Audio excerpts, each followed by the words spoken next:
Comment décarboner le bâtiment ? Quels sont les matériaux d'avenir de la construction ? Comment mieux trier les déchets de chantier ? Quelles solutions face aux défis du confort d'été ? Si ces sujets vous intéressent, vous êtes au bon endroit. Bienvenue dans Bâtir pour le climat, le podcast qui répond à toutes vos questions sur la transition environnementale dans le secteur du bâtiment. Bâtir pour le climat est un podcast du Moniteur, des cahiers techniques du bâtiment et de Négoce. Je suis Carole Ferry, directrice des rédactions.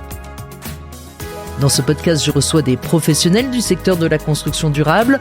Ensemble, nous discutons de leur vision, de leurs projets à impact positif. Ils partagent leurs expériences, ils apportent un éclairage précieux pour vous aider à mettre en place des solutions concrètes. Très bonne écoute. Ce podcast est soutenu par notre partenaire Kingspan France. Isoler son bâtiment tout en garantissant sa performance énergétique et une faible émission carbone est un vrai défi. Ce défi, c'est peut-être aussi le vôtre. Kingspan France accompagne les professionnels soucieux de l'impact de leur projet en proposant des panneaux sandwich isolants, des lanterneaux d'éclairement, d'aération et de désenfumage naturel, des isolants de toiture ou de façade, des solutions d'étanchéité ou encore des fixations pour panneaux photovoltaïques. Bâtir est toujours une œuvre et une responsabilité collective. Pour aller dans le sens de votre démarche, les solutions de Kingspan France couvrent toutes les problématiques d'isolation et d'enveloppe du bâtiment. Et comme le bâtiment de demain sera durable ou ne le sera pas, le groupe Kingspan agit déjà depuis plusieurs années dans le cadre de sa démarche Planet Passionate. Au total, ils ont réduit de 30% leur intensité carbone à l'échelle mondiale. La démarche de Kingspan France, c'est aussi celle de la communauté d'acteurs engagés de bâtir pour le climat. Pour découvrir comment Kingspan France peut vous accompagner, rendez-vous sur kingspan.com/fr/fr. Kingspan, c'est kingspan.com/fr/fr. Kingspan France et Bâtir pour le climat vous souhaite une bonne écoute. Alexandre Florentin, bonjour. Bonjour. Vous êtes conseiller à la mairie de Paris, délégué à la résilience et aux enjeux climatiques. Vous êtes également ingénieur de formation et président de la mission Paris à 50 degrés, dont le but est de se préparer à des canicules extrêmes. Merci d'avoir accepté d'être l'invité de ce podcast Bâtir pour le climat. Avec vous, nous allons parler confort d'été. C'est le nouveau terme incontournable dans le secteur de la construction. Ensemble, nous allons voir comment adapter nos villes et nos logements aux canicules qui s'annoncent de plus en plus importantes. Végétalisation, isolation, climatisation, comment vivrons-nous dans quelques années dans les grandes villes ? Alors tout d'abord, Paris à 50 degrés, nous en sommes où aujourd'hui ? Pas si loin en fait. Effectivement, on n'en est pas si loin. Parce que derrière ce titre de Paris à 50 degrés, qui parle de température maximale, il faut avoir en tête que le changement climatique, c'est des canicules plus chaudes, mais aussi des canicules plus longues, plus tôt dans l'année, plus tard, plus fréquentes.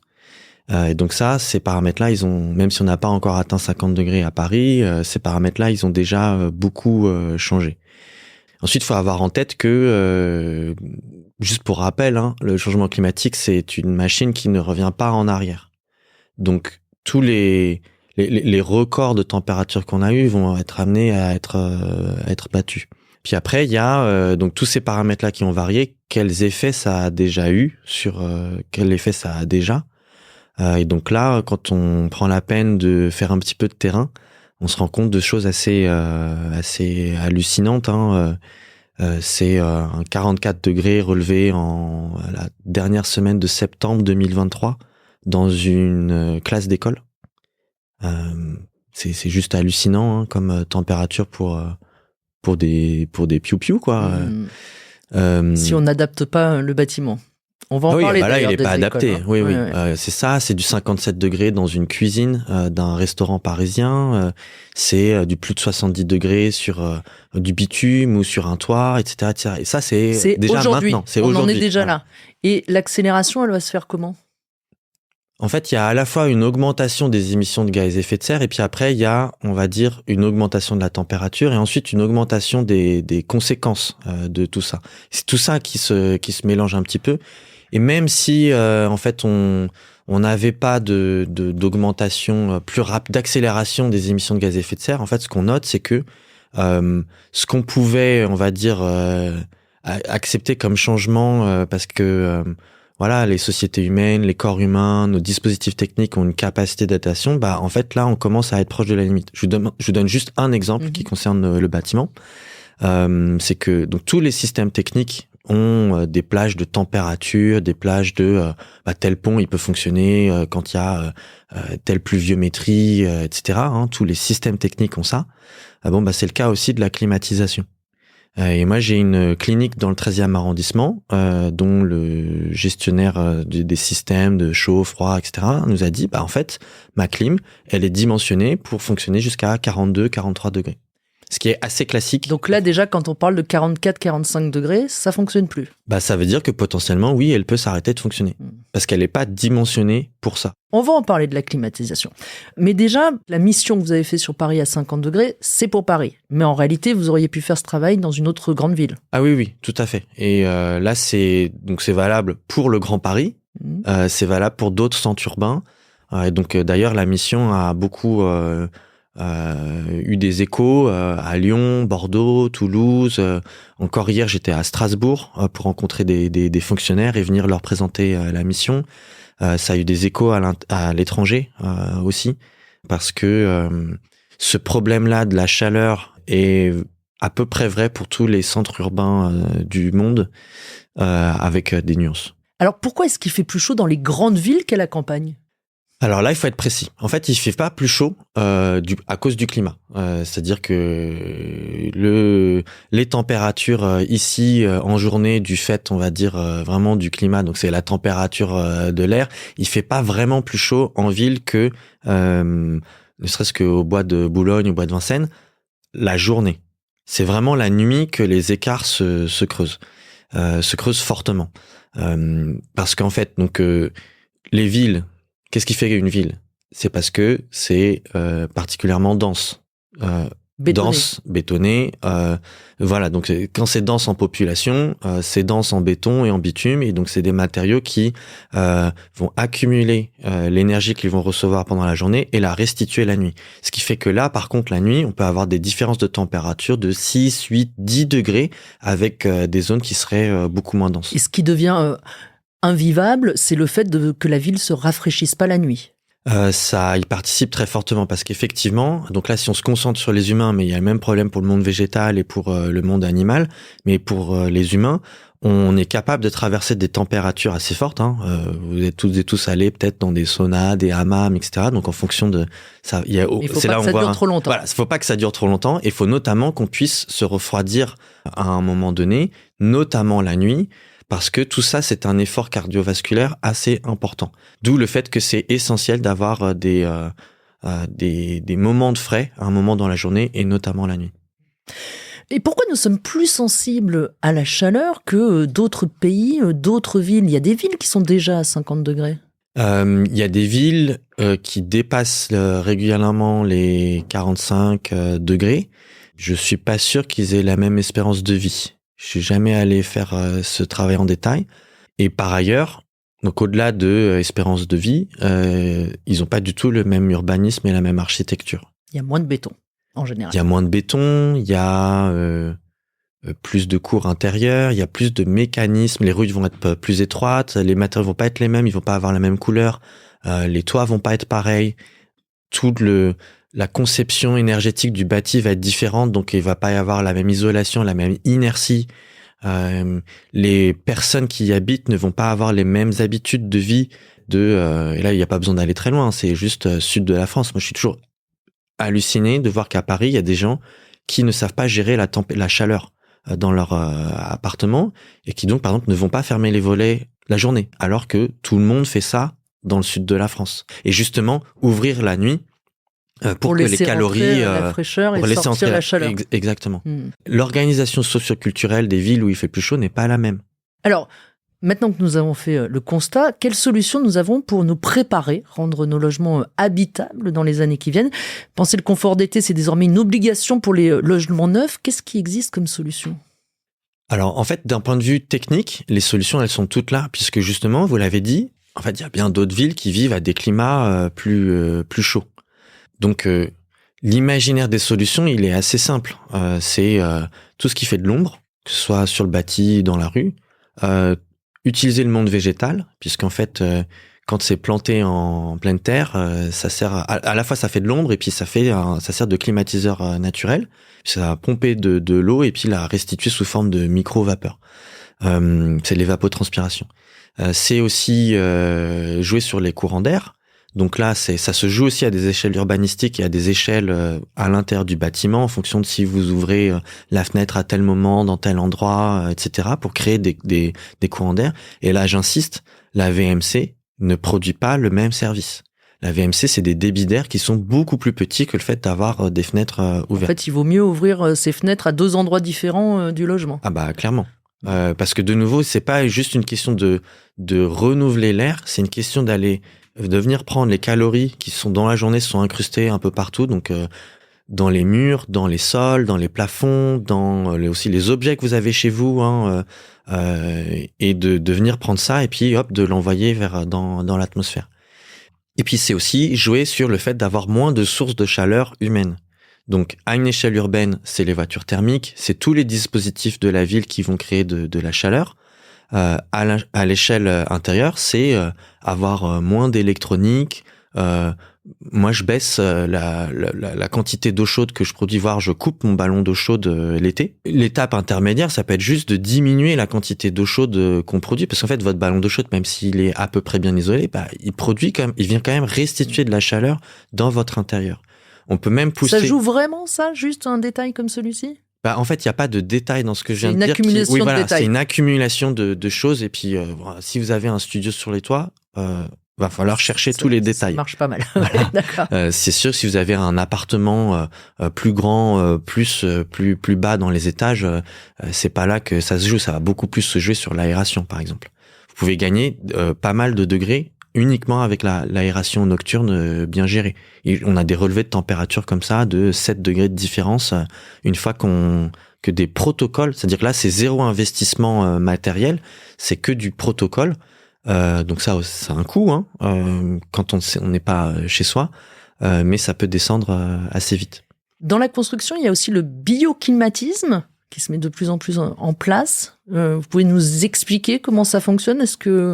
Est-ce que ça marche? Alors, le principe du bioclimatisme, c'est assez simple, c'est de dire, en fait, il faut faire avec les ressources locales, qu'elles soient matérielles ou énergétiques. Donc, en fonction du climat où on est, on va pas orienter le bâtiment de la même manière, on va pas l'ouvrir à la lumière de la même manière, etc. C'est penser la conception en fonction de là où on installe le bâtiment. C'est ça. Donc, c'est de la conception, entre guillemets, bon sens paysan, comme on en faisait toujours avant. C'est vraiment l'ère du pétrole qui nous a rendu très mauvais en conception. Confère le fait que on produise des tours qui sont en fait des serres d'un point de vue bioclimatique, on va dire. On a mis des parois en verre de partout et puis on espère que ça va bien se passer. Donc le bioclimatisme, c'est ça les grands principes. Après il y a la question de quel climat on parle. Est-ce qu'on parle d'un climat passé qui n'existe plus? Parce que je vous le rappelle, le climat ne revient pas en arrière, donc dit autrement, plus personne dans l'histoire de l'humanité ne connaîtra les étés de votre enfance. C'est fini, ça reviendra pas. Ça ne peut pas revenir en arrière. Du coup, il y a vraiment une difficulté conceptuelle dans le bâti, c'est se dire, en fait, là, mon bâti, je le prépare pour quel climat? Donc déjà, c'est sûr qu'il faut pas le préparer pour le climat d'avant, il reviendra pas. Mais où est-ce qu'on met la barre? Et c'est là où, dans le neuf, on n'est pas du tout aidé par les normes. Vous dites, c'est mentionné, ok, mais en fait, le fait est que il y a toute une flopée de bâtiments qui sortent de terre, qui, l'été qui arrive, sont des fournaises. Donc, la norme est très largement en retard. Ne suffit pas à avoir des bâtiments qui seront mieux protégés des canicules? Pas du tout. Pas du tout. Et là, il n'y a pas besoin de faire beaucoup de théorie. Il faut juste faire du terrain et d'aller regarder des bâtiments qui viennent d'être produits.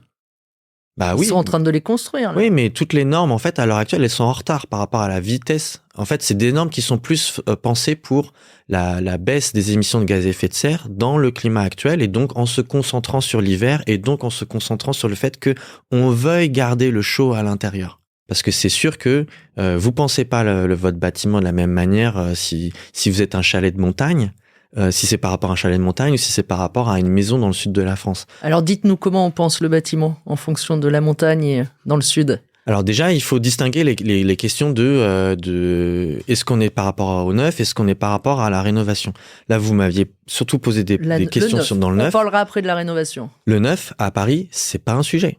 En fait, comme par ailleurs, on doit absolument réduire nos émissions de gaz à effet de serre parce que il y a un truc qu'il faut comprendre aussi, c'est que certes, on a des marges de manœuvre pour s'adapter, mais on ne pourra pas s'adapter à n'importe quel climat. Donc, l'impératif premier, c'est de réduire les émissions de gaz à effet de serre.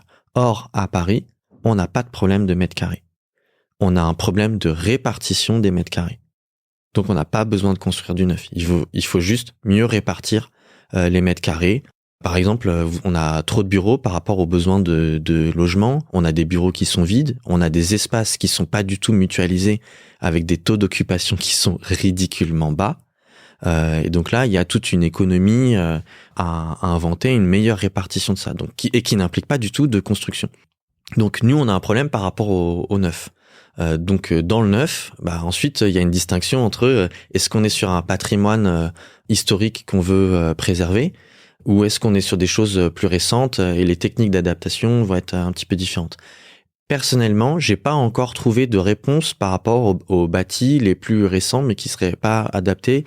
Parce que notamment, ils auraient trop de surface en verre. Mais là, dans une ville comme Paris, on a la chance d'avoir du bâti ancien qui, en dehors du dernier étage, par exemple, c'est l'imaginaire haussmannien, en dehors du dernier étage, il est plutôt très bien conçu, puisqu'en fait, c'est plutôt de la pierre, de la brique, et des logements traversants, des espaces qui ont été conçus pour avoir des volets, ils y sont pas toujours, des cours intérieurs.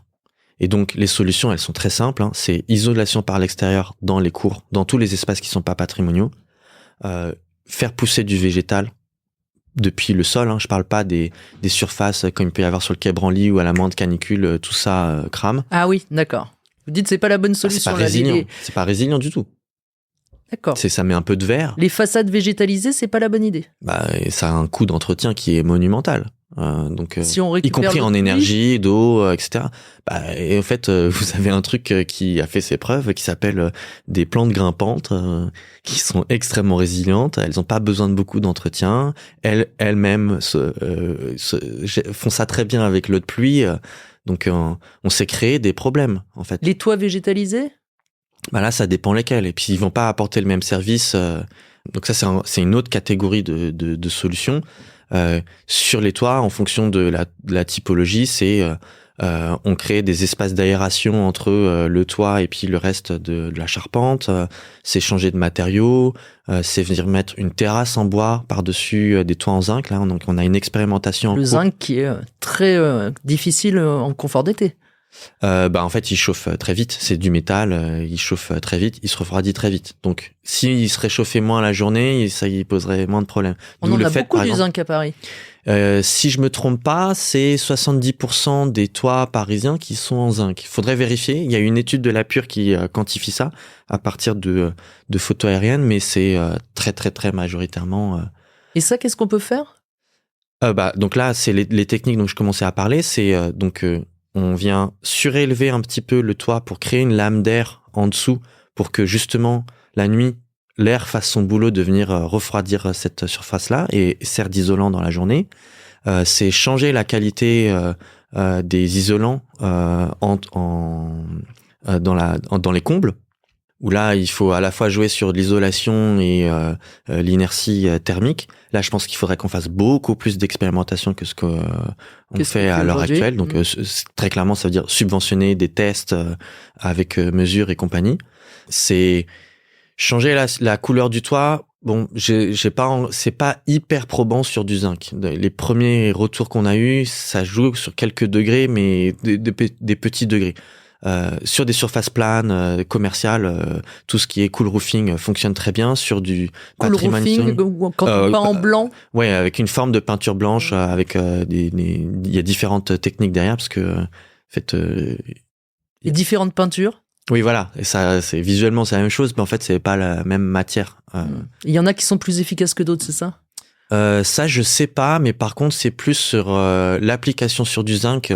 Pose d'autres questions et pour l'instant les retours d'expérience qu'on a eu parce qu'on a fait des tests à Paris sont pas ça fait pas apparaître ça comme le truc miracle. Pendant un moment, on nous a fait apparaître ça comme le truc miracle.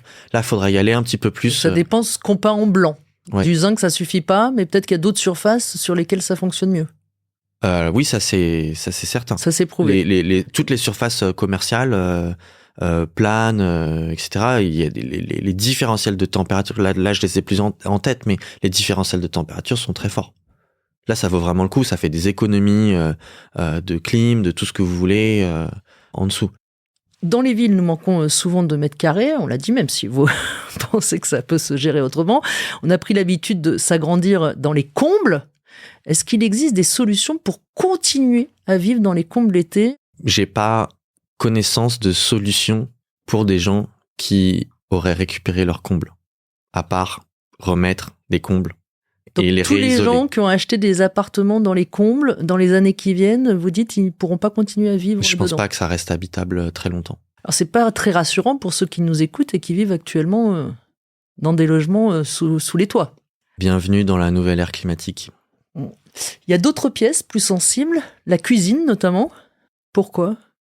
Tous les espaces, en fait, où vous avez une source de chaleur par ce que vous y faites vont être un peu plus sensibles. Là, l'exemple que je mentionnais tout à l'heure, c'est dans une cuisine d'un restaurant, puisque vous produisez énormément.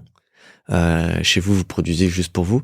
Là, vous produisez pour d'autres, parfois, en moyenne 14 mètres carrés. Et autant je vois que autour de moi, que les gens modifient leur habitude alimentaire pendant les vagues de chaleur, quand ils sont chez eux, ça vous viendrait peut-être pas à l'idée de faire une flamme cuche chez vous ou je sais pas quel gratin. Déjà, je sais pas la faire. Mais par contre, peut-être que vous allez commander ça au restaurant. Peut-être que vous allez l'été vous prendre une pizza. Mais en fait, il y a quelqu'un qui est à côté d'un four. Donc là, ça, on touche du doigt du coup aussi une question sociale qu'on aurait pu aborder sur la question des combles, parce que quand on est locataire étudiant et que en fait on vous a mis un lit en mezzanine dans un comble récupéré, c'est juste invivable. Et là, la Fondation Abbé Pierre le dit très bien, ça pose la question de est-ce qu'on doit avoir un critère de température pour requalifier l'insalubrité? Et ce serait combien ce critère de température ? Je sais pas. C'est des choses qui sont trop nouvelles encore. On peut parler autour de 40 degrés. Et on a des relevés de température de gens chez qui ça dépasse les 40 degrés l'été. Oui, vous nous l'avez dit. C'est déjà... On atteint déjà 44, 46 dans les restaurants plutôt. C'était 44 dans une école. J'ai une étudiante qui m'a déjà remonté un 46 degrés chez elle, sous les combles. Dans le bâtiment aussi, dans des cas extrêmes, il faut qu'on se pose cette question de est-ce qu'on s'engage vis-à-vis d'un seul scénario climatique, ou bien est-ce que on s'engage vers des familles de scénarios climatiques et on se laisse des marges de manœuvre. Et là, ça pousse aux réflexions vers des choses réversibles, des choses adaptables, des choses légères, low-tech, etc., etc. Et pour répondre à la question des matériaux, là, il faut demander à quelqu'un d'autre pour être plus précis que ce que j'ai pu. Mais là, c'est quand même ce qu'on est en train de mettre en place.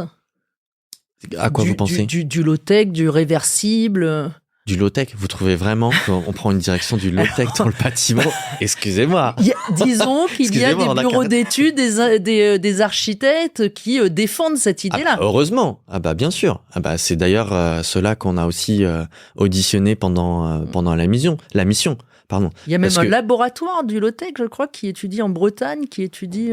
Oui, tout à fait. D'ailleurs, on va peut-être définir le low-tech. Tout le monde ne connaît peut-être pas. C'est un peu en réaction au high-tech qui fait appel à des dispositifs où il va y avoir de l'électronique. Là, le low-tech, c'est de dire, en fait, d'une certaine manière, il faut beaucoup d'ingéniosité sans électronique, ce qui rend la solution beaucoup plus résiliente. Parce que en introduction, on a parlé santé, on a parlé un petit peu des problèmes vis-à-vis de tous les dispositifs techniques, mais donc plus précisément, c'est tout ce qui a de l'acier et de l'électronique qui crée de la chaleur. Qui crée de la chaleur et a une plage de fonctionnement en fonction de la température. Donc, plus vous avez un bâtiment qui fait appel à de la clim, à de la régulation par tout un tas d'électronique, ok, peut-être que ça va très bien marcher jusqu'à 40 degrés. Est-ce que ça fonctionne quand il va faire 45 ? Et quand il fait 45 et que tout ça s'arrête, Qu'est-ce qu'on fait? Qu'est-ce qui se passe? Parce que quand vous avez un bâtiment qui a été conçu de manière beaucoup plus low-tech, en fait, déjà, votre clim, vous avez... si la clim s'arrête, parce que vous en avez quand même dans certaines pièces, etc., en fait, parce que votre conception, elle a été bien faite par ailleurs... Alors, quelle conception? C'est sur les mêmes principes j'ai pas de nouveaux principes, là. C'est vraiment l'ombrage. L'ombrage, c'est low-tech. Après, mais de nouveau, c'est végétalisation, aération, moins de sources de chaleur anthropique à l'intérieur, une meilleure gestion par les humains. Donc, c'est ça, il y a quand même un problème de pédagogie aussi. Expliquer comment bien se comporter pour, vous le disiez tout à l'heure, c'est fermer les volets la journée, mais il y en a d'autres. Non, moi, je vois surtout cette question de l'aération. Et puis, ça pose aussi quand vous avez accès à des immeubles entiers. Donc moi, c'est le cas. Donc parce que là, je parle du point de vue de mon mandat d'élu, mais j'ai un métier dans le privé. On est dans un immeuble haussmannien. Et par exemple, mes équipes, maintenant, elles sont au 6e étage. 6e et dernier étage. Sous comble. Ouais, mais sous comble isolé. Donc c'est possible. On va voir. On vient d'y arriver, c'est un petit sujet. Mais par exemple, à l'heure actuelle, le rez-de-chaussée est utilisé comme cantine. Donc déjà, c'est sous-utilisé.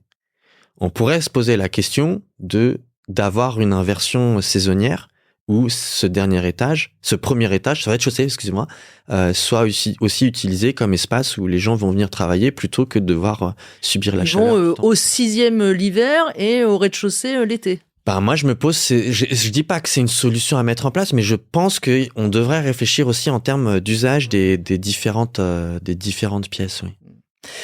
Et donc oui, ça va. Faut pas se le mentir. En fait, ça va à l'encontre de tendances fortes dans le bâtiment où on a mis des surfaces en verre, on a un peu dépossédé l'utilisateur, l'occupant de sa propre responsabilité. On a enlevé des ETP qui s'occupaient de la gestion des emplois équivalents temps plein. Oui, voilà, pardon. De personnel qui ont une responsabilité vis-à-vis de. Et puis c'est pas que dans le bureau, hein, c'est aussi il y a presque plus de gardiens-gardiennes dans les immeubles d'habitation.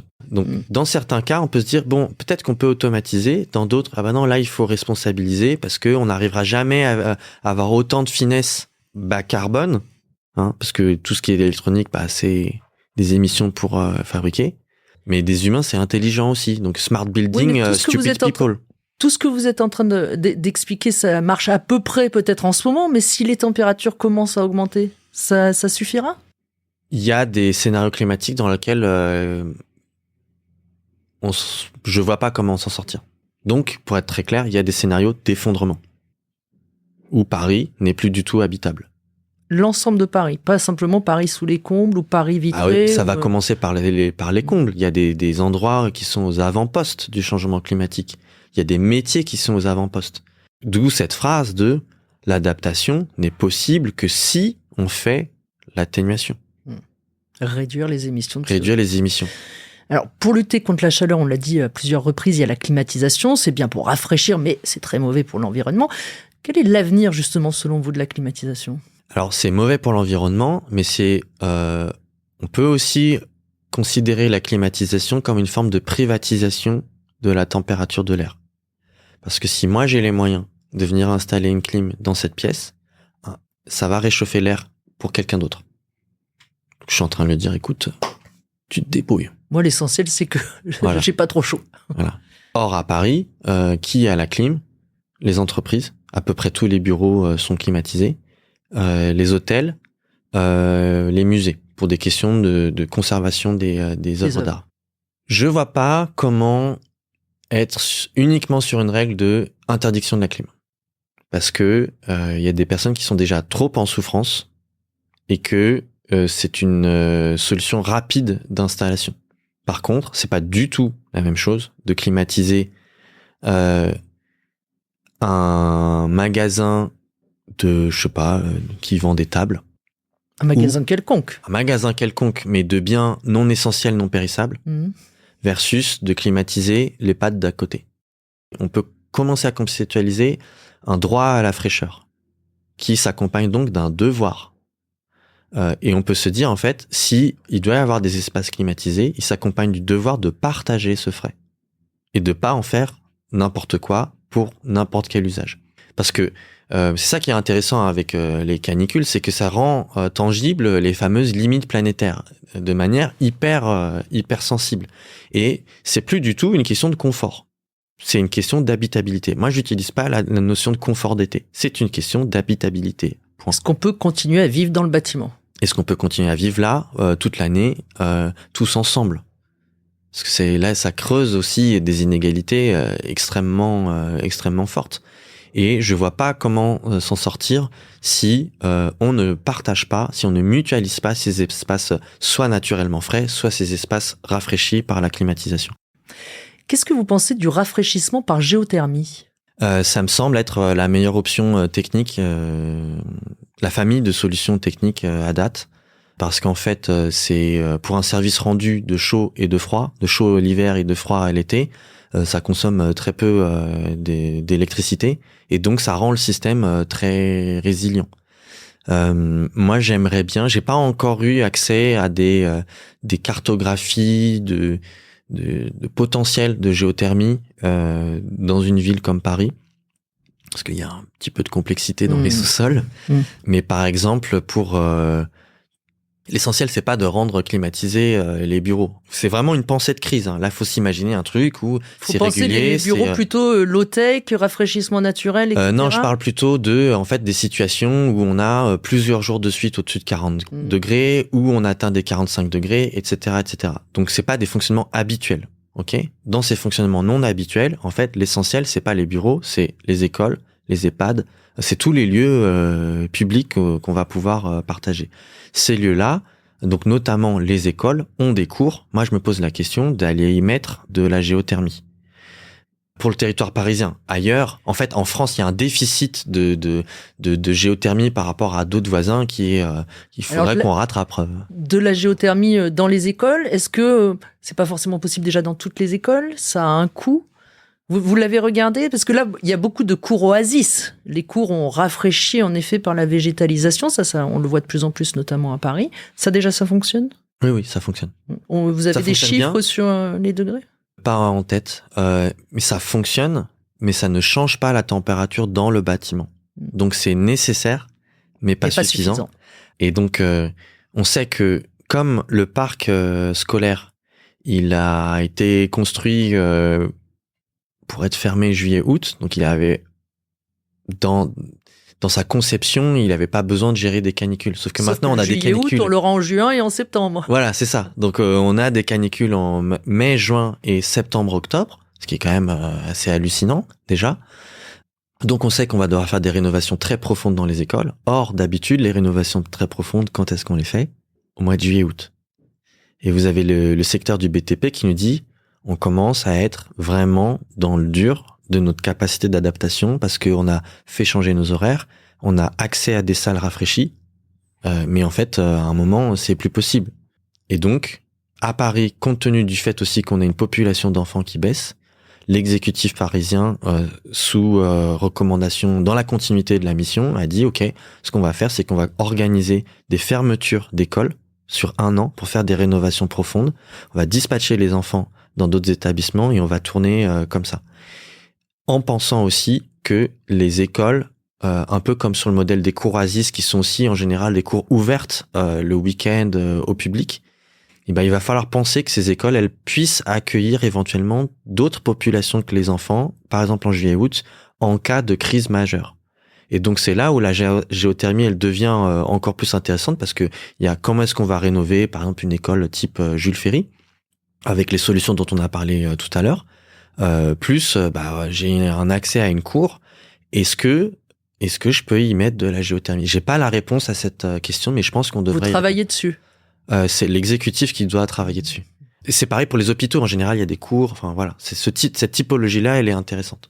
L'Élysée, c'est d'ailleurs équipé en géothermie. Donc on a les moyens. Il y a donc la géothermie comme solution potentielle. Nous parlons de plus en plus également de ventilation naturelle. Est-ce que ça marche ? Ça marche. Oui, ça marche. Ça marche et ça peut dans des pas des études mais des relevés de terrain auxquels j'ai pu avoir accès, on parle de 7 degrés juste en sachant ouvrir les fenêtres au bon moment. Mais dans la conception, il y a des manières aussi aujourd'hui, on conçoit des ventilations plus naturelles? Il faut que ce soit traversant, mais il y a aussi d'autres manières de le faire quand c'est pas traversant. Oui, parce il y a que d'autres tous les phénomènes bâtiments ne sont pas traversants. Oui. En fait, il y a d'autres effets qu'on peut parce que qu'est-ce qui crée du vent, c'est des différences de pression. Et donc quand on dit qu'il y a un bâtiment traversant, en fait, il y a des différences de pression des deux côtés à certains moments et donc hop, c'est ça qui crée un flux d'air.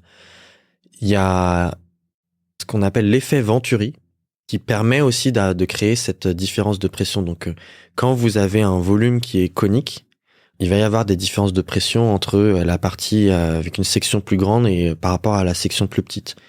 Donc ça, par exemple, moi j'ai déjà habité dans un endroit où il y avait une espèce de hall traversant qui était ouvert des deux côtés. Vous passiez sous un immeuble et en fait il avait une forme un tout petit peu conique et ça crée une aspiration. Ça, on peut jouer là-dessus. Et on peut jouer là-dessus à des toutes petites échelles puisque vous avez deux personnes du côté de Bordeaux qui ont créé c'est pas un matériau, mais une surface qu'ils ont appelée Mostiglas, qui à l'origine est conçue pour être une moustiquaire. Parce qu'il y a deux principes qui permettent d'embêter les moustiques. Trois. Il y a les aspects chimiques que vous connaissez. Il y a l'aspect physique, où vous leur mettez une barrière. Donc là, c'est la moustiquaire que peut-être vous imaginez sous forme de grillage, quoi. Et puis en fait, les moustiques, ils aiment pas qu'il y ait du vent. Quand il y a trop d'air, en fait, ils arrivent pas à se repérer et donc ils sont pas là. Et donc cette surface, je crois que c'est du plexiglas. En tout cas, c'est transparent. Elle est comme poinçonnée avec une forme en cône. C'est tout petit, hein. Faut voir de près pour voir que c'est poinçonné. Et du coup, ça crée une aspiration qui vient. Donc, de base, c'est vraiment fait par rapport aux moustiques, mais du coup, ça crée une aération. Et cet effet Venturi, la différence de pression aussi crée une différence de température. Donc ça, c'est une manière passive de venir refroidir l'air. Ça fait pas du tout le même effet qu'une clim. Et lutter en plus contre les moustiques. Et en plus, voilà. Donc ça, c'est un exemple dans des espaces non traversants qui peuvent être hyper intéressants. Donc on a plein de manières aussi en fonction de, sans que ce soit traversant, j'ai vu des études comme ça où en fonction de là où vous positionnez vos fenêtres les unes par rapport aux autres, ça va créer des circulations d'air différentes. Et tout ça, c'est important parce que ça veut dire qu'il faut vraiment penser le bâtiment de manière différente aujourd'hui quand on en est au niveau de la conception. Tout à fait. Et ça, c'est une forme de bioclimatisme. Voilà, on ne peut plus le penser de la même manière qu'avant. Là, moi, je considère que ça veut dire que il faut remettre de l'intelligence dans la conception. Donc, c'est une très bonne chose, il me semble, pour à la fois les architectes et puis côté constructeur, ceux qui y mettent de l'intelligence dans la conception, parce qu'il y a aussi de l'intelligence dans la manière de construire, et puis après d'utiliser, effectivement. Et c'est toute cette chaîne-là qui doit être repensée. Alors, vous l'avez dit déjà, on a des canicules de plus en plus fréquentes, mais aussi de plus en plus longues dans le temps. Ce sera quoi les conséquences sur nos habitudes de vie? On en a parlé un petit peu, mais ça va être, je pense, encore plus important que ce qu'on a dit. Bon, là, on est dans la fiction, parce que j'ai évidemment aucune certitude. Mais déjà, on peut commencer par regarder qu'est-ce qui se passe dans les villes du pourtour méditerranéen. Vous avez des horaires qui vont être différents, qui sont différents là-bas. Et notamment, vous avez et il y a même, je crois, une ville dans le sud de la France qui vient de changer les horaires d'école pour que, à partir d'une certaine date dans l'année, l'école commence une demi-heure plus tôt. Vous avez des pays du Maghreb où c'est carrément 1 heure plus tôt en fonction de la saison. Donc ça a d'énormes conséquences dans une ville comme Paris sur les horaires des transports, ce genre de choses. Vous avez des habitudes différentes sur les horaires de travail, donc avec notamment des pauses entre midi et 16h. C'est la fameuse sieste espagnole. Ça marche quand vous habitez à une distance raisonnable à pied de votre travail. Si vous devez faire 1 heure de RER, vous n'allez pas doubler la sieste. Ouais. Voilà. Donc là, tout ça, c'est des exemples on va avoir une capacité d'adaptation. Et puis, en fait, comme on n'est pas structuré pour ce climat plus chaud et pour ces organisations socioculturelles, ça va bloquer à certains niveaux de changement climatique. Ça peut être aussi, on voit que la socialisation en Espagne et en Italie se fait beaucoup à la tombée de la nuit. parce que donc dans la journée, il fait plus frais dans les bâtiments, et puis quand le soleil se couche, il y a une inversion thermique, et là, il vaut mieux être dehors. Et vous avez c'est pas que des jeunes, c'est aussi des populations âgées qui vont se retrouver à 22, 23 heures pour faire une balade un peu à la nocturne, fraîche. quoi, à la fraîche. Et là, c'est pareil. Dans une ville aussi dense que Paris, où il y a eu aussi des levées de boucliers importantes quand on a eu ces terrasses post-Covid, qu'est-ce qui va se passer? C'est-à-dire, ça va venir entrer en conflit avec d'autres habitudes. Les heures de sommeil. Avec des heures de sommeil. Et donc là, il va falloir qu'on se réajuste collectivement pour qu'on retrouve les mêmes horaires, etc. Là, tout de suite, ça ouvre la question du bruit. Là, c'est le bruit par rapport aux gens qui sont là, mais par exemple, je me dis, entre minuit et 6 heures, dans un premier temps, il faudrait que ce soit le cas tout le temps, mais entre minuit et 6 heures, quand tout le monde va dormir et les fenêtres ouvertes, est-ce que c'est normal qu'il y ait des motos et des scooters thermiques qui circulent? Avec du bruit. Dans le bâtiment, il va y avoir aussi la question des chantiers pendant les fortes chaleurs. On peut plus travailler sur les chantiers de la même manière. Tout à fait. Donc là, dans le chantier, dans le BTP, ceux qui sont à l'avant-poste, encore plus que les autres, c'est ceux qui font une route, qui font du bitume, parce que eux, ils sont à côté d'une machine. On parle là, on meurt de chaud. Là, on parle de température dans les 60-70 degrés, avec un effort physique. Donc c'est eux qui nous disent, en fait, on est déjà à la limite. Il y a plus de capacité d'adaptation, ou alors on bascule vers des fonctionnements à l'américaine. Ça, par exemple, dans la ville de Phoenix, qui est dans le désert, c'est ce qui se passe. Les cols blancs ne croisent pas les cols bleus. Vous avez des cols blancs qui sont dans une maison climatisée, qui passent dans une voiture climatisée, qui vont dans un bureau climatisé la journée, et la nuit, des travailleurs manuels. Mais ça marche pas dans une ville dense. On n'a pas, puisqu'en plus, vu le bruit, etc., etc. Donc, moi, je m'attends à ce qu'en fait, on puisse plus faire toute une série de travaux du BTP sur une période beaucoup plus longue que juste le mois d'août. Et ça pose des questions sociales, ça pose des questions organisationnelles, puisque par exemple, on se dit, voilà, et économique, mais organisationnelle aussi, parce qu'on se dit, mais alors d'un côté, est-ce que c'est pas des injonctions contradictoires si on nous dit qu'il faut rénover plus vite et en même temps on a moins de temps pour faire les travaux. Les travaux. Donc c'est là où ça nous pousse encore plus à des solutions qui étaient déjà là, mais de se dire ouais, maintenant faut arrêter les travaux de rénovation juste sur un bâtiment dans une rue. Il faut dire en fait c'est toute la rue qui va faire, et ça c'est des économies. C'est toute la rue qui va par tranche, et on déplace la base de vie, etc. Et ça réduit les coûts de la réno. Mais pour faire ça, il faut un discours politique et des pouvoirs publics qui soient alignés. Mais c'est complètement possible. C'est techniquement possible. Les entreprises savent le faire. Il y a vraiment une question de se bouger. Au final, quelles sont vos principales préconisations dans les conclusions de votre rapport? S'il y a 2-3 points les plus importants pour vous. Ça dépend par rapport à qui on parle, parce que vous l'aurez sans doute compris, en fait, un climat qui change, quand un climat change, tout change.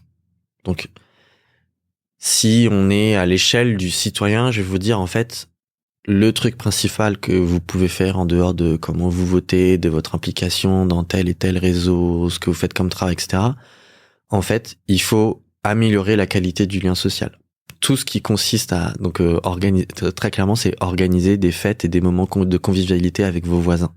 Parce que les études montrent que en cas de forte chaleur, mais ça peut s'étendre à d'autres situations sociétalement perturbées, c'est la qualité c'est la qualité du lien social qui fait que on s'en sort.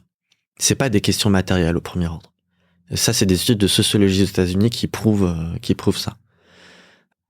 Après, si on réfléchit au niveau d'une copropriété, si vous êtes par exemple copropriétaire, je veux dire, vraiment impliquez-vous à votre AG des copropriétés. Pour qu'il y ait des travaux de rénovation énergétique. Voilà, pour pousser le sujet et pour que la question du chaud ne soit pas oubliée, parce que là aussi on fait et là je l'ai vécu en tant que copropriétaire. On fait face aussi à un déficit de connaissances et de bonne compréhension du problème dans toutes ces professions-là. que ce soit syndic, que ce soit des architectes qui vont être consultés et qui, alors qu'on doit changer le toit en zinc parce qu'il est trop vieux, vous ressortent la même qualité d'isolant que dans les années 50. Enfin, je caricature à peine, quoi. Mais c'est dire, mais attendez, en fait, Pensez c'est plus confort possible. d'été quand il y a une rénovation. Pensez habitabilité l'été et isolation par Il faut l'extérieur. trouver les compromis par rapport à ça. Après, si on est un professionnel dans ce domaine, c'est un mélange de formation, mais comme on change difficilement tout seul, ça veut dire qu'il faut créer des espaces de dialogue dans ses équipes, dans son entreprise, en inter-entreprise, parce que le problème est d'une complexité sans fin, et si on n'y met pas en face de l'intelligence collective, on va pas s'en sortir. Et ça veut dire aussi que il faut avoir en tête, à mon avis, ça c'est la conclusion politique, la conclusion principale politique de la mission, c'est que on ne pourra pas tout adapter. On ne pourra pas avoir une société qui fonctionne exactement de la même manière avec un climat qui change. C'est pas possible. Pris individuellement, on a des solutions pour tel bâti, pour tel problème, pour tel réseau, pour tel truc, etc. Mais on n'a pas le temps, on n'a pas les ressources humaines compétentes, on n'a pas la direction politique, on n'a pas le budget carbone pour allez hop, tout changer et puis se mettre à construire ses vies à la place de Paris. Va falloir faire avec l'existant. Et donc tout ça pousse vers une seule question qui est: de quoi a-t-on besoin pour bien vivre ensemble? Et ça passe par beaucoup de discussions pour arriver à se mettre d'accord là-dessus. Et quand on est au clair là-dessus, en fait, c'est plus un problème technique. Ça peut être un problème budgétaire quand même. À titre personnel, quand est né chez vous ce besoin d'œuvrer pour l'urgence climatique ? Alors, mes parents me disent que quand j'étais petit, alors que moi j'ai grandi en Seine-Saint-Denis, il paraît que je voulais être garde forestier. Moi, j'en ai pas de souvenir, mais ils me disent ça. Donc, j'imagine qu'il y avait une forme de sensibilité par rapport aux vivants qui étaient là. Et après, de manière beaucoup plus explicite, en fait, j'étais pas heureux dans mes études à Supélec, école d'ingénieur, parce que en fait, on me parlait beaucoup du comment des choses, mais on discutait jamais du pourquoi. Donc je me disais, mais bon, à quoi ça sert de faire tout ça? Donc j'ai failli redoubler, et donc je me suis un peu pris en main, tardivement, mais je l'ai fait. Et donc là, j'ai commencé à explorer. Et puis je me suis rendu compte que les questions environnementales avaient un lien très fort avec les questions énergétiques qui m'intéressaient à l'époque. Et petit à petit, j'ai décidé de suivre un double diplôme à Sciences Po et Jussieu qui s'appelle Sciences et politique de l'environnement. Et là, ça m'a beaucoup plus passionné. Ça m'a beaucoup plus passionné et ça m'a dit voilà le pourquoi de mon action dans les années à venir. Et il y a eu notamment un moment déterminant parce que je voyais toutes les courbes, etc. Mais comme beaucoup de personnes, en fait, le déclic, il se fait pas que sur des questions intellectuelles, il se fait aussi sur des questions émotionnelles. Et j'ai eu la chance de participer à un énorme jeu de rôle donc on était une centaine et on venait simuler resimuler les négociations de Copenhague. Et je suis rentré à fond dans le jeu de rôle. Et il y a un moment comme ça où vous avez le faux délégué des Maldives. C'était juste un autre étudiant, mais ça faisait 6 mois qu'on se parlait. Ah, cher délégué des Maldives, etc. Et là, il vient faire un discours qui dit, ok, son discours de clôture, en gros, il consiste à dire, génial, on a un accord à plus de degrés. Sauf qu'en fait, moi, au-dessus de plus 1,5, qui est sans doute ce qu'on va atteindre en 2024, là. Au-dessus de plus 1,5, en fait, moi, j'ai plus de pays. Mon pays, sa trajectoire, c'est d'être sous les autres, donc il va falloir qu'on discute de réfugiés climatiques. Donc les négociations ne font que commencer pour moi. Et là, en fait, moi, je sors du jeu de rôle, je m'effondre émotionnellement, je pleure, j'arrive pas à m'arrêter rapidement. Il y a vraiment un truc qui sort, qui explose. Je me dis, mais en fait, moi, je vais vivre toutes ces courbes. En fait, je suis pas dans un jeu de rôle, je suis pas dans la matrice, je suis dans la réalité et tous mes choix d'études, mes choix professionnels, mes choix de mode de vie, mes choix de tout, en fait, a un lien avec ce sujet et c'est vraiment là, je pense que j'ai décidé de mettre toute mon énergie sur ces questions. Et c'est là où vous vous sentez à votre place. Tout à fait. Merci Alexandre Florentin. Merci à vous. On peut donc retrouver votre rapport Paris à 50 degrés ? Oui, vous pouvez retrouver toutes ces informations sur paris50degrés.com, à la fois pour avoir le rapport de la mission et d'autres travaux connexes à ce sujet. Merci. Merci. Nous remercions une nouvelle fois notre partenaire sur ce podcast Kingspan France. Kingspan France, ce sont des solutions globales d'isolation et d'enveloppe du bâtiment. Retrouvez leur engagement, leurs solutions et leurs projets sur kingspan.com/fr/fr.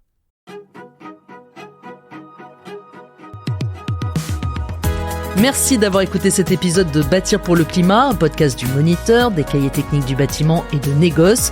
Abonnez-vous, partagez l'épisode avec votre entourage et laissez un commentaire sur votre plateforme d'écoute. Bâtir pour le climat, c'est aussi le nom de l'événement qui se tient le 5 novembre 2024 à Ground Control à Paris. Au programme des rencontres avec des acteurs engagés de la construction durable pour partager les meilleures pratiques du secteur et amplifier son impact. Pour vous inscrire gratuitement à l'événement, rendez-vous sur bâtirpourleclimat.com. En attendant, je vous retrouve le mois prochain pour un nouvel épisode.